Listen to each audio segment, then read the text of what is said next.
Good morning, good afternoon, good evening, wherever you are watching this. If you're watching it, I hope you are. Today is Tuesday, April 21st, which means we got one more week after this and we are into May. I wanted to bring to mind a couple of announcements. First of all, next week is a chemo week for me, so I'm not sure if I'll have a video or not, but we'll see. And this coming Sunday, I want to remind you all to bring a baked good donation that we can take to the refuge. They asked for baked goods. You can purchase it or make it, but that's what they're looking for, and we want to fill their coffers full of bread and cinnamon rolls and all kinds of good things like that. So please remember to bring some baked goods for the refuge. Also, thank you so much once again to the rummage sale crew, Susan and Amy and Louise and Linda and Sharon, and I know I'm forgetting people. Susan Geyer, Bob Davis. Thank you all for the hard work you put in to making that such a success. I am grateful for that too, but it feels like you guys need a special sort of shout out. All right, here's our verse for today. The verse for today is John 21:7. It says this: the disciple whom Jesus loved said to Peter, "It is the Lord."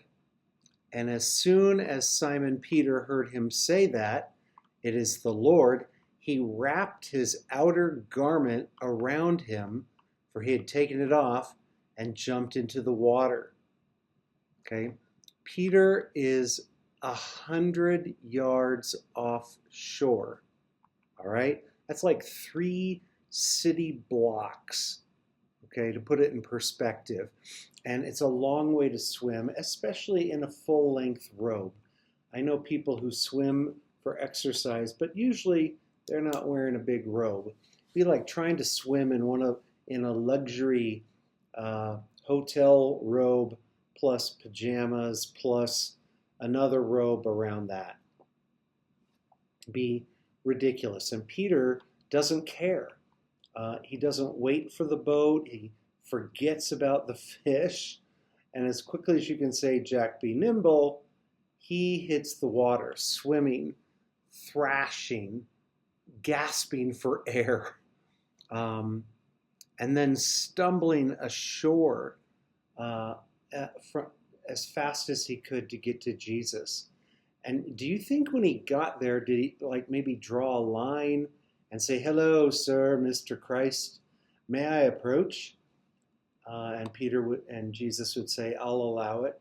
No, Peter is passionate, emotional, and he's an impulsive kind of guy. He just swam 100 yards in his bathrobe.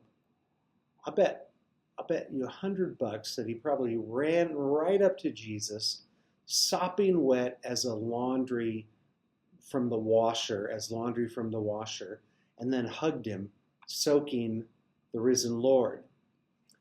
Now, if Peter didn't do it, you know Jesus did, adding to all that moisture and wetness, adding his tears of joy to that wet, wet embrace.